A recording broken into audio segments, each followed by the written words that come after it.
So, yesterday, I didn't talk about it, but I did watch the trailer for the Ghostface trailer for Mortal Kombat. And I've done two other videos talking about how there is a...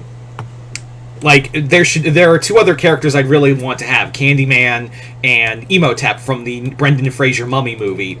And don't get me wrong, I am excited for Ghostface being here. If only to have Roger L. Jackson, talking more of his voice against other characters. That's going to be really cool, and I can't wait to see what the Ghostface animality is. But he was I think we can all agree that Ghostface was not the first horror choice for a lot of people. A lot of people are saying Pennywise. I've said Candyman from Here to Kingdom Come, and Candyman as well. Those were I figured those two would be the ones they'd go for, especially Tony Todd would have been so easy to get. But considering there is another horror character I don't think a lot of people have thought about, even because I don't consider this a horror movie. It's definitely horror adjacent, but it is more of a dark superhero film.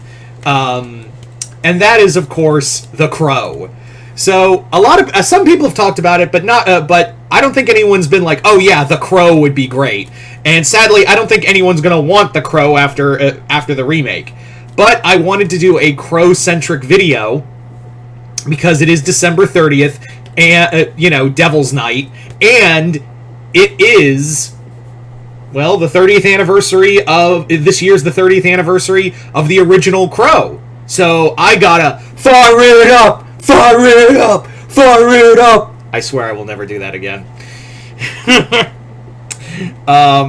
Only real ones will know that one. So yeah, I decided I'm going to do one more video and talk about why Eric Draven, aka The Crow, should be in the next Mortal Kombat game as a guest character.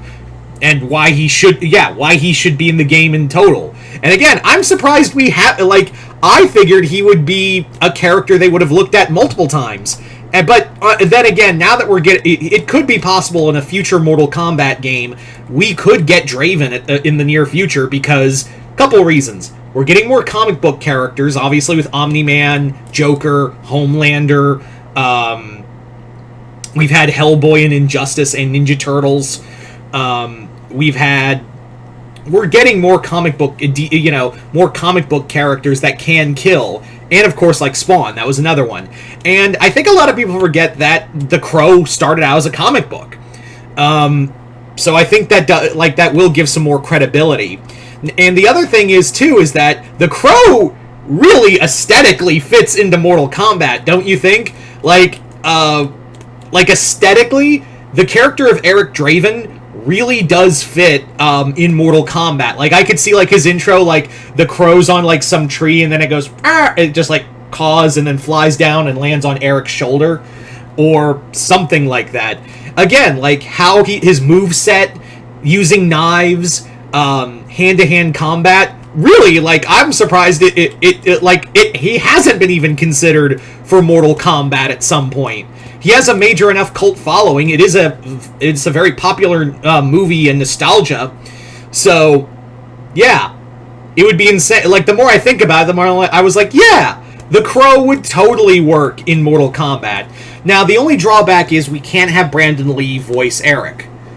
It's tragic because we lost him during the making of the film due to an accident.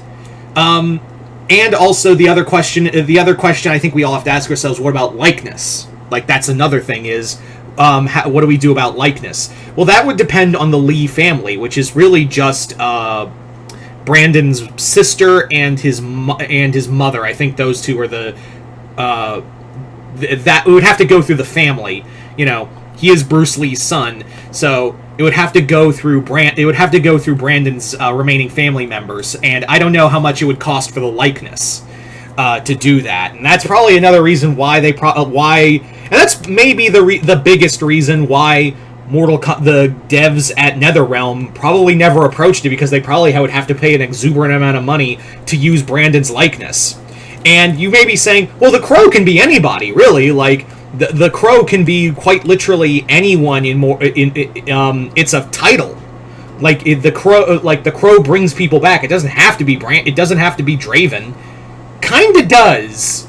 because that's the one from the one good Crow movie, and also the most popular version of the character. So yeah, that's the one thing. And also, we can't have Brandon voice the character because he's gone. Now, I don't think that would be hard to find the right voice actor to play him. I mean, obviously, they've had a pretty good voice actor. The actor who played Homelander isn't voicing the character. It's a really good impressionist. So we could find, the matter of finding a good voice actor wouldn't be hard. It's just the likeness. But yeah, I think, honestly, if realistically, I do think that the Crow could work. Again, it's the likeness that I think is holding it back. And I'm not saying, screw the Lee family for not doing that. I get it. I understand that they're very protective of both Brandon and Bruce's legacy. So it makes sense to me. It makes sense that they're very protective of their family's legacy. But I digress. I digress. Now for how Eric could fight in an MK game, up close, knives, throwing knives, even a shotgun. I couldn't even imagine what the fatality would be, but I could imagine the non-fatality ending scene would be him lighting a match and striking the ground. It's like an above scene, and you see the Crow symbol form in gasoline like in the movie. That'd be cool. Yeah. All in all, I would it's one character I was like, why didn't I think of this sooner? Probably because I was so obsessed with having Candyman, which I still think could work. But the more I think about it, I was like, yeah, the Crow should totally be in Mortal Kombat. Eric Draven should be in Mortal Kombat. But yeah, you guys tell me in the comments below. Are you guys open to the idea of having the Crow in the next Mortal Kombat game? And if so, do you want it to be Eric Draven? Would you want it to be someone else? And what kind of moveset do you think they would be like? Just comment below, let me know. I wanted to do a video on the Crow because it is Devil's Night. It's 30th anniversary, and we're all trying to forget that god-awful movie that came out a few months ago. So, figured this would be the best way to do it with some Mortal Kombat videos. But yeah, just comment below, let me know. Other than that, I hope y'all enjoyed this. I'm Mr. Multiverse. I'll see you next time in the Multiverse.